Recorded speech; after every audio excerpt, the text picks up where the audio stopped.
మీకసలు మనసుందా అంటుంటారు. అసలు మనసు అంటే ఏమిటి? మనసు మన శరీరానికి ఆదేశాలు ఇస్తుంది. మన జీవితం ఎటు సాగాలో నిర్ణయిస్తుంది. మనసు ఒక సూపర్ పవర్. విచిత్రం ఏంటంటే మన జీవితం బాగుపడాలన్నా, నాశనం కావాలన్నా రెండూ దానికే సాధ్యం. మనసు డబల్ రోల్ని పోషిస్తుంది. డబల్ గేమ్ కూడా ఆడుతుంది. మన మనసుని ఏ ఆలోచనలతో నింపుతామో అదే మన జీవితాన్ని నిర్ణయిస్తుంది.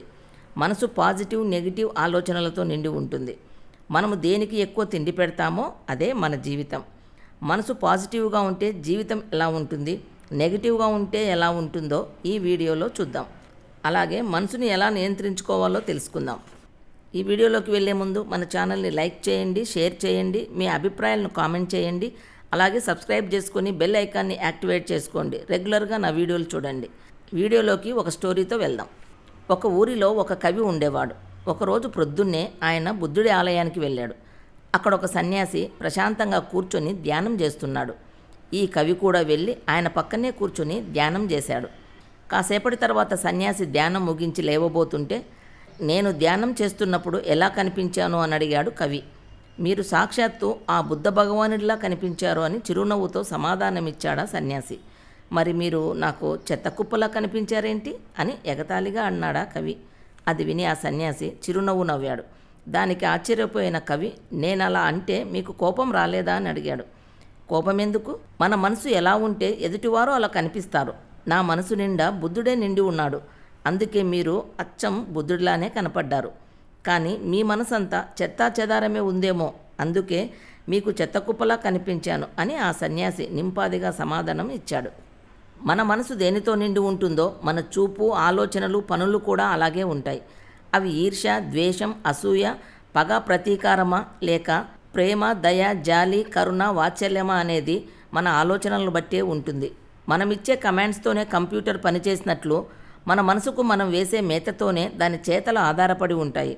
స్వచ్ఛమైన పాల లాంటి మనసులో విషం చుక్క వేసి విరగ్గొట్టుకుంటామో లేదా చిక్కటి పెరుగు వేసి తోడు పెట్టుకుంటామో అంతా మన చేతుల్లోనే ఉంది. పాజిటివ్ మైండ్ సెట్ ఉన్నవాళ్ళు ఎలా ఆలోచిస్తారో చూద్దాం. పాజిటివ్ మనసున్న వాళ్ళు సమస్యలో కూడా అవకాశాలను వెతుకుతారు. భయం ఒక తలుపు మూసేసినా పాజిటివ్ మనసు కొత్త తలుపును తెరుస్తుంది. పాజిటివ్ మనసున్న వారు ఓటమిని కూడా పాఠంగా తీసుకుంటారు. పాజిటివ్ మనసుంటే ఫ్యూచర్ మీద నమ్మకం, ప్రజెంట్ పైన శ్రద్ధ ఉంటుంది. మనసు వెలుగుతో నిండితే చీకటి ఆటోమేటిక్గా పారిపోతుంది. ప్రతి కష్టంలోనూ ఒక గిఫ్ట్ ఉంటుంది. దాన్ని పాజిటివ్ మనసే గుర్తిస్తుంది. పాజిటివ్ మనసున్న వారు తప్పును శిక్షగా కాక ఒక పాఠంగా చూస్తారు. పాజిటివ్ మనసు ఉంటే ఇతరుల విజయాన్ని చూసి అసూయ పడకుండా ఇన్స్పిరేషన్గా తీసుకుంటారు. పాజిటివ్ ఆలోచన చిన్నదైనా నిన్ను చాలా దూరం తీసుకెళ్తుంది. మనసు పాజిటివ్గా ఉంటే కలలు నిజమవుతాయి. పాజిటివ్ మనసున్నవారు సమస్యను చూసి భయపడరు, పరిష్కారం వెతుకుతారు. పాజిటివ్ మనసున్న వ్యక్తి ఇతరులలో మంచి మాత్రమే చూస్తారు. నెగిటివ్ మనసు ఒక తలుపు మూస్తే పాజిటివ్ మనసు 10 తలుపులు తెరుస్తుంది. పాజిటివ్ మనసున్న వాళ్ళు భవిష్యత్తుని ధైర్యంగా ఆహ్వానిస్తారు. పాజిటివ్ ఆలోచన విజయానికి మొదటి అడుగు. మనసు పాజిటివ్గా ఉంటే భయం, కోపం, అసూయ తగ్గిపోతాయి. పాజిటివ్ మనసు సక్సెస్కి తలుపు తీయగల తాళం చెవి. పాజిటివ్ మనసు ఉంటే చిన్న సమస్య కూడా ఆపర్చునిటీ అవుతుంది. మనసు పాజిటివ్గా ఉంటే భవిష్యత్తు పట్ల ధైర్యం పెరుగుతుంది. నెగిటివ్ మనసు చెబుతుంది నువ్వు చేయలేవు అని. అదే పాజిటివ్ మనసు చెబుతుంది ఒకసారి ప్రయత్నించు, నీవే గెలుస్తావు అని. పాజిటివ్ మనసు అంటే గతం మీద పశ్చాత్తాపం లేకుండా, భవిష్యత్తు మీద భయం లేకుండా ప్రస్తుతాన్ని ఆనందించడం. ఇదే పాజిటివ్ మైండ్. అలాగే నెగిటివ్ మైండ్ సెట్ ఉన్నవాళ్ళు ఎలా ఆలోచిస్తారో చూద్దాం. నెగిటివ్ థాట్స్ మనసు మీద బరువులా కూర్చుంటాయి. నెగిటివ్ ఒక నీడ లాంటిది. హోప్ లేకపోతే అది మాత్రమే కనిపిస్తుంది. నెగిటివ్ మనసు ఉండే వాళ్ళ లక్షణాలు ఎలా ఉంటాయో చూద్దాం. వాళ్ళు ప్రతి పనిని ఆలస్యంగా చేస్తారు. పని వాయిదా వేస్తూ ఉంటే కలలు కలలుగానే మిగిలిపోతాయి.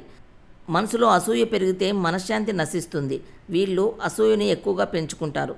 వీళ్ళకి కోపం కూడా ఎక్కువే. క్షణిక కోపం జీవితకాల సమస్యలు తెస్తుంది. కోపం ఎప్పుడూ నష్టమే తెస్తుంది. భయంతో అడుగు వేయలేని వారు ఎప్పటికీ ముందుకు వెళ్ళలేరు. తనను తాను నమ్మని వాడిని ప్రపంచం కూడా నమ్మదు. అత్యాశతో పరుగులు తీస్తే ఉన్నది కూడా కోల్పోతాము. అహంకారం ఉన్న చోట బంధాలు, విజయాలు నిలబడవు. చెడు స్నేహాలు, చెడు అలవాట్లు మన శక్తిని, ఆరోగ్యాన్ని దెబ్బతీస్తాయి. నెగిటివ్ మైండ్ ఉంటే ఎప్పటికీ పాజిటివ్ లైఫ్ని ఇవ్వలేదు. అందుకే మనసుని ఎలా కంట్రోల్ చేసుకోవాలో తెలుసుకుందాం. మీరు ఎటువంటి ఆలోచనలు చేస్తున్నారో గుర్తించండి. తర్వాత మనసుకి పాజిటివ్ ఫీడింగ్ ఇవ్వాలి. అంటే మంచి బుక్స్ చదవడం, మంచి వ్యక్తులను కలవడం, ప్రతిరోజు ఇన్స్పిరేషన్ బుక్స్ చదవడం, ఆలోచించడం. తర్వాత మెడిటేషన్ చేయాలి. మనసును శాంతపరచడానికి అద్భుతమైన శక్తివంతమైన పద్ధతి మెడిటేషన్. ధ్యానంలో ఆలోచించవద్దు, ఆలోచనలను గమనించాలి అంతే. తర్వాత గోల్ సెట్టింగ్ చేసుకోవాలి. మనసుకు ఒక రూట్ మ్యాప్ ఇవ్వాలి, లేకుంటే అది చెత్త వేసే డస్ట్బిన్ అవుతుంది. స్పష్టమైన లక్ష్యం ఉండాలి. పాత గాయాలు, పాత బాధలు, పాత తప్పులు ఇవి మనసులో నింపుకుంటే అది చెత్తే. విడిచిపెట్టండి, అప్పుడే మనసు తాజాగా ఉంటుంది. మీ మనసు మీద గెలిస్తే ప్రపంచం మీద గెలవాల్సిన అవసరం ఉండదు.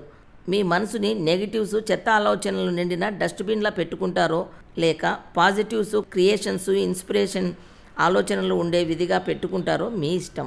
Thank you friends. ఈ వీడియోని లైక్ చేయండి, మీ అభిప్రాయాలను కామెంట్ చేయండి, అలాగే సబ్స్క్రైబ్ చేసుకోండి.